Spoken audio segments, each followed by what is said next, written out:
మాలిని దేవి multi speciality hospital, Christian పేట, 5వ line, కావలి. Doctor Guttipati Malini దేవి, MBBS, MS, OBGY, కాన్పులు మరియు గర్భకోశ వ్యాధి నిపుణులు. మాలిని దేవి మల్టీ స్పెషాలిటీ హాస్పిటల్ నందు అందించు వైద్య సేవలు: సాధారణ కాన్పులు, సిజేరియన్లు, లాప్రోస్కోపిక్ ద్వారా గర్భసంచికి సంబంధించిన ఆపరేషన్లు, ట్యూబెక్టమీ, పిల్లలు లేకుండా operation, high risk pregnancy, ectopic pregnancy మరియు గర్భసంచి నీటి బుడగలు, గర్భసంచి జారిన ఆపరేషన్లు, రొమ్ముగడ్డలకు చికిత్స, నెలసరి ఇబ్బందులకు చికిత్స, మెనోపాజ్ సమస్యలకు చికిత్స చేయబడును. స్త్రీలకు సంబంధించిన అన్ని సమస్యలకు చికిత్స చేయబడును. పిల్లలు లేని వారికి ప్రత్యేక చికిత్స కలదు. ముఖ్య గమనిక: మా హాస్పిటల్ నందు కాన్పోయిన తరువాత తల్లి బిడ్డను ఉచితంగా మా వాహనంలో క్షేమంగా ఇంటికి చేర్చబడును. మా హాస్పిటల్స్ ప్రత్యేకతలు: ICU, lab, AC and non AC rooms, 24 గంటలు మెడికల్ షాప్, ప్రతి రూమ్ నందు వేడి నీటి సదుపాయం కలదు.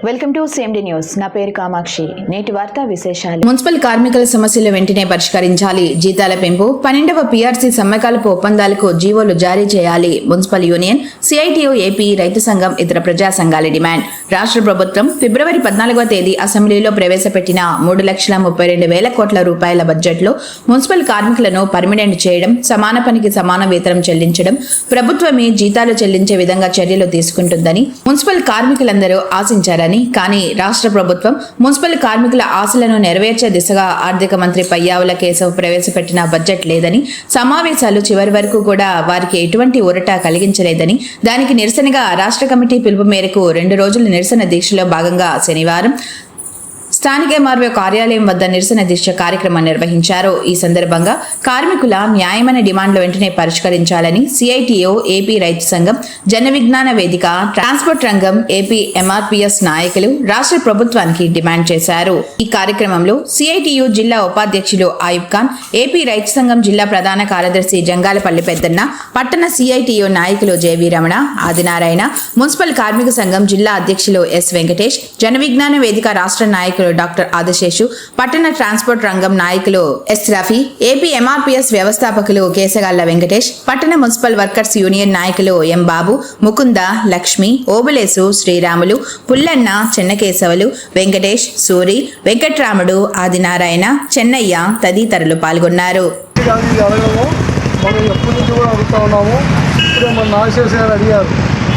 ఎక్కడైనా సరే పట్టణాలు సుందరీకరణ నీట్గా ఉన్నాయంటే కారణం మన పరిశుద్ధ కార్మికులే.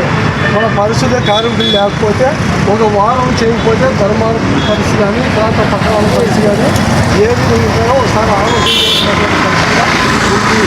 అదేవిధంగా గతంలో మనం కూడా గత ప్రభుత్వంలో దాదాపు 15 రోజులు మనము దీక్షలు చేశాం. చేసిన తర్వాత ప్రభుత్వం అధికారంగా వస్తానే ఈ అందరికీ కూడా ఉద్యోగ పద్ధతి కల్పిస్తామని చెప్పారు. అదేవిధంగా కనీస 25 రూపాయలు చెప్పారు. ఆరోగ్యంతో కావాల్సినటువంటి మెసేజ్లు చేస్తామని చెప్పారు.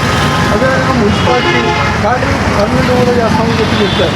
కానీ ఇవన్నీ చెప్పి అధికారంలోకి వచ్చిన తర్వాత ఎవరు కూడా దీనిపైన మాట్లాడే పరిస్థితి లేదు. ఆ రోజు ప్రతిపక్షంలో ఉన్నటువంటి నారాయణ చంద్రబాబు నాయుడు, పవన్ కళ్యాణ్ గారు, వీళ్ళు ముగ్గురు కూడా మన ప్రభుత్వం అధికారంలోకి వస్తానే ఈ అందరికీ కూడా ఉద్యోగ పద్ధతులు కల్పిస్తామని చెప్పారు.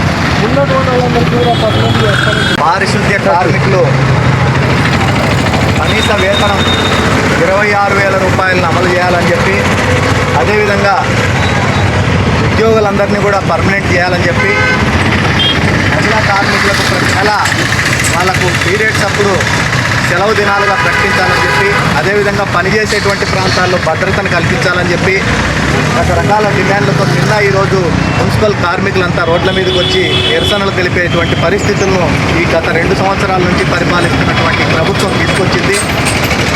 ఏవైతే గతంలో ఆ ప్రభుత్వం చేసినటువంటి విధానాలను వ్యతిరేకించి అధికారంలోకి వచ్చినటువంటి ఈ ప్రభుత్వం కూడా అదే పద్ధతుల్లో ఈరోజు నడుస్తున్నటువంటి పరిస్థితి. మిత్రులారా, మనకి ఇచ్చేదానితో పోలిస్తే వాళ్ళు పెట్టేటువంటి దుబారా ఖర్చు చాలా ఎక్కువ.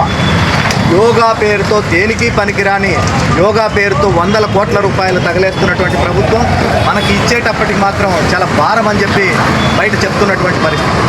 అదేవిధంగా మనం ఈరోజు చూస్తున్నాం, మనకి ప్రజలు ఎదుర్కొంటున్నటువంటి సమస్యలు కావచ్చు, కార్మికులు ఎదుర్కొంటున్నటువంటి సమస్యలు కావచ్చు, ఏ రోజు కూడా అసెంబ్లీలో చర్చించినటువంటి సందర్భాలు లేవు. కానీ నెలలు అసెంబ్లీలు మొదలైనప్పటి నుంచి అసెంబ్లీ అంతమయ్యేంత వరకు కూడా ఒక్క లడ్డూ తప్ప ఈ రాష్ట్రంలో ఏ సమస్యలు లేవనేటువంటి పద్ధతుల్లో ఈరోజు ప్రభుత్వం వ్యవహరిస్తోంది. ప్రతిరోజు పొద్దున్న లేచినప్పటి నుంచి రాత్రి వరకు ప్రతి పార్టీ కూడా లడ్డూ చుట్టే తిప్పుతుంది రాజకీయాన్ని. ఈరోజు కార్మికులు కానీ ప్రజలు కానీ ఎదుర్కొంటున్నటువంటి సమస్యలు ఏంటివి అని చెప్పి వాళ్ళ సమస్యలకు పరిష్కారాన్ని చూపే పద్ధతుల్లో ఈ ప్రభుత్వాలు వ్యవహరించడం లేదు. కాబట్టి ఈ ప్రభుత్వాలు పద్ధతి మానుకొని ఏవైతే మున్సిపల్ కార్మికులు, ఎందుకంటే చాలా కీలకమైనటువంటి వ్యవస్థ మున్సిపాలిటీలో ఉన్నటువంటి స్కావెంజర్ సిస్టమ్, వీళ్ళు లేకపోతే మనం లేకపోతే ఈరోజు మొత్తం పొగడ్తలకు మాత్రమే పరిమితం చేస్తూ ఈరోజు అనేక సార్లు పాపం మన కార్మికులకి పెద్ద ఘనంగా సన్మానాలు చేస్తున్నారు. అబ్బా, మీ ద్వారా ధర్మారంలో ఎటువంటి రోగాలు రాలే, కరోనా వచ్చింటే కూడా మీరు ముందుండి ఫ్రంట్ వారియర్గా మీరు ముందుండి ధర్మారం ప్రాంతానికి సేవ చేసినారు, ధర్మారం పట్టణ ప్రజల ప్రాణాలను కాపాడినారు. కాబట్టి మీకు మేము ఏమి ఇచ్చినా తక్కువేంట, ఏమి ఇచ్చిందా లేదు, ఏమి ఇచ్చేది ఏమన్నా ఉంటే కదా, ఇచ్చేది ఏమీ లేదు, ఏమి ఇచ్చినా తక్కువే, ఏం చేసినా తక్కువే, మిమ్మల్ని ఎంత పొగిడినా తక్కువేంట. పొగడ్తలు కాదయ్యా కావాల్సింది, కడుపు నింపండి అయ్యా, కడుపు కోత. ఈరోజు మా యొక్క కార్మిక కుటుంబాలలో పిల్లలు మంచి చదువులు చదివించుకోలేకపోతున్నాం, మా తల్లిదండ్రులకు మంచి వైద్యం చేయించుకోలేకపోతున్నాం.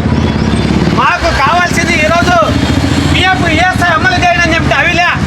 ఈరోజు ఇక్కడ ప్రత్యేకంగా ఈఎస్ఐ ఆసుపత్రి ఏర్పాటు చేయడం చెప్పి అనేక పర్యాలు ఇక్కడ మంత్రి గారు కూడా వినతి పత్రాలు ఇచ్చినా దానికి మాత్రం సమాధానం లేవు, దానికి మాత్రం పరిష్కారం లేదు. ఆ విధంగా కాకుండా కార్మికులు కావాల్సిన ఫస్ట్ వాళ్ళకి ఏం అవసరం ఉందో దాన్ని గుర్తించండి, దాన్ని ఆలోచించండి.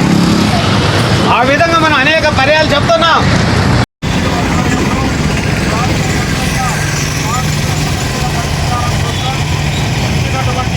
భాగంగా ఇంకా ఈరోజు 2 రోజుల పాటు రిలే నిరాహారం చేపట్టడం జరిగింది.